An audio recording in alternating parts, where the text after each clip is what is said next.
Good morning everyone. आपके सारे पौधे डोरमेंसी से धीरे धीरे करके बाहर आ रहे होंगे। मेरे यहाँ भी ऑलमोस्ट सभी पौधे आ चुके हैं। एक दो जो प्लांट हैं वो पता नहीं अभी भी सोए पड़े हैं, बट कोई नहीं, मैं उन्हें ज़्यादा छेड़छाड़ नहीं कर रही हूँ क्योंकि मुझे पता है उनमें भी थोड़ा सा मौसम चेंज होते ही अपने आप परिवर्तन आ जाएगा। बस ध्यान रखिएगा उनका जो तना है वो ग्रीन होना चाहिए। तो आप हल्का सा नेल से करके देख लीजिएगा, अगर वो ग्रीन है तो डरने की कोई ज़रूरत नहीं है, उनमें फुटाव आ जाएगा। और देखिए मॉर्निंग ग्लोरी फिर से खिलने लगी है क्योंकि इसको गर्माहट मिलने लगी है। तेज़ ठंड में ये भी डोरमेंसी में चले जाती है, तो अगर नहीं लगाए हैं तो बीज लगा लीजिएगा। मैंने कल जितने बचे कुचे बीज थे लगा लिए। सोच रही थी ना लगाऊं, बट मैंने कहा होगा जो देखा जाएगा, मन रहा ही नहीं गया क्योंकि अपने पास जब बीज होते हैं ना तो एक गार्डनर के लिए एक लालच हमेशा ही बना रहता है। तो मैंने बना लिए हैं आज अगेन। देखिए अंजना जी हैं और आई थिंक आशु गोस्वामी या अंशु गोस्वामी, थोड़ा सा कंफ्यूज हूँ मैं, बट हाँ गोस्वामी सरनेम है पीछे। दोनों की शिकायत है कि वो मुझसे क्वेश्चन पूछते हैं और मैं उनको रिप्लाई नहीं करती हूँ। तो मुझे जो लगता है कि शायद वो नोटिफिकेशन नहीं देखते हैं, मतलब कई लोग इतने सोशल मीडिया फ्रेंडली नहीं होते हैं, तो उनको शायद, मुझे जो लगता है, क्योंकि मैं उनके हमेशा कमेंट के नीचे रिप्लाई कर देती हूँ और वो नहीं देखते हैं। फिर सेकंड क्वेश्चन में, मैडम आपसे इतनी बार पूछा है आप रिप्लाई नहीं करते हो, तो प्लीज़ मैम नोटिफिकेशन का एक कॉलम होता है फेसबुक पर, वहाँ पर जाइए, आपको मेरे रिप्लाई का नोटिफिकेशन ज़रूर आएगा। क्योंकि मेरी कोशिश रहती है किसी को भी 1% भी अगर कन्फ्यूज़न है तो वो क्लियर हो जाए, तो आप वहाँ देख लिया करिए प्लीज़, क्योंकि नहीं बता पाती हूँ वीडियोज़ में कई बार। और देखिए आज फाइनली फर्स्ट ब्लूम हुआ है गुड़हल का मेरे यहाँ सर्दियों के बाद में। और कल ही तो आप देख ही रहे हैं, फूल भी देख रहे हैं कितने सारे, सभी पौधे डोरमेंसी से बाहर आ गए हैं, जिसमें विंका देखिए बड़े बड़े फूल खिलने लगे हैं। और मेरी कोशिश हमेशा ही ये रहती है कि मेरे पास जब कोई पौधा नया आता है तो मैं उसकी कोशिश करती हूँ एक बार बीज ज़रूर बना लूँ, और एक दो बीज भी बन जाते हैं तो आपके गार्डन के लिए तो सफिशिएंट रहते हैं। एक क्वेरी है मैम, लिक्विड फर्टिलाइज़र और जो सॉलिड खाद होती है उसका भी टाइम बता दीजिए। तो देखिए सिंपल सा कॉन्सेप्ट इसमें भी अपनाना है आपको। सबसे ज़्यादा पौधा जो कमज़ोर होता है ऊपर, मतलब पौधे की जो ये पत्तियाँ होती हैं ऊपर का जो पोर्शन होता है, सबसे ज़्यादा कमज़ोर होता है अमावस के दिन। तो मैंने आप लोगों को हमेशा, मतलब पिछले काफ़ी टाइम से शेयर कर रही हूँ कि अमावस पर आप पौधों पर स्प्रे ज़रूर करिए। कोई भी नीम ऑयल, कड़वा बायो एंजाइम, करेले का पानी, नीम का पानी, जो भी आपके पास कड़वा अवेलेबल है वो पत्तों पर ज़रूर स्प्रे करिए, क्योंकि पेस्ट अटैक बहुत ज़्यादा होता है।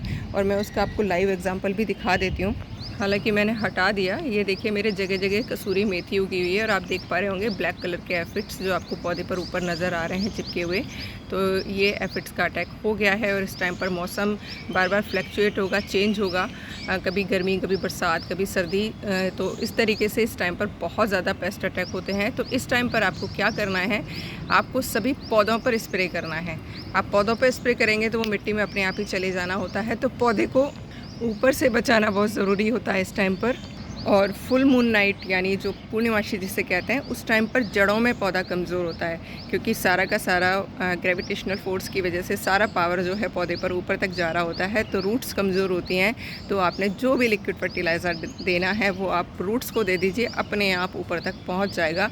तो एक सिंपल सा कॉन्सेप्ट है, आप ये महीने में 2 बार भी फॉलो कर लेंगे ना, कि अमावस पर आपको पौधे में ऊपर छिड़काव करना है, और पूर्णिमासी यानी फुल मून नाइट में आपने जड़ों में डालना है जो भी लिक्विड फर्टिलाइज़र है। तो बहुत सारी चीज़ें बैलेंस हो जाएंगी।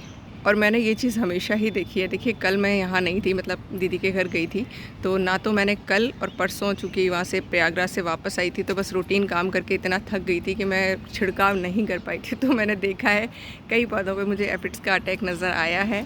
और यही आप देखिए मेरे गार्डन में तो मैं झेल जाती हूँ। मैं आप लोगों को एडवांस में इसलिए बता देती हूँ कि आपके गार्डन में कोई नुकसान ना हो, क्योंकि मैं तो मैनेज कर लेती हूँ, मुझे तरीके पता हैं, लेकिन जो बिगिनर्स हैं वो नहीं मैनेज कर पाते हैं। तो 2 चीज़ें महीने में, आप 2 भी चीज़ें याद रख लेंगे ना, कि नो मून लाइट यानी अमावस पे आपको पौधों पर ऊपर स्प्रे करना है, कोई भी लिक्विड फर्टिलाइज़र डालना है, या फिर स्प्रे कर दीजिए हर तरीके का बायो एंजाइम जो बना रखा है आपने वो ऊपर।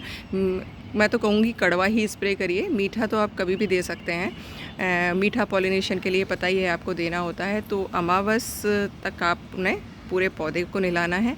और पूर्णिमा, जैसे अब अमावस चली गई, यानी कि कल अमावस चली गई है, अब पूर्णिमासी तक हम लोग आराम से मिट्टी में दे सकते हैं, क्योंकि मिट्टी में देंगे तो वो धीरे धीरे करके पौधे को ऊपर तक मिलता रहेगा। तो ये एक पूरा साइकिल है जिसको आप समझकर काम करते हैं तो मुझे लगता है बहुत अच्छे से सारी चीज़ें मैनेज हो जाएंगी।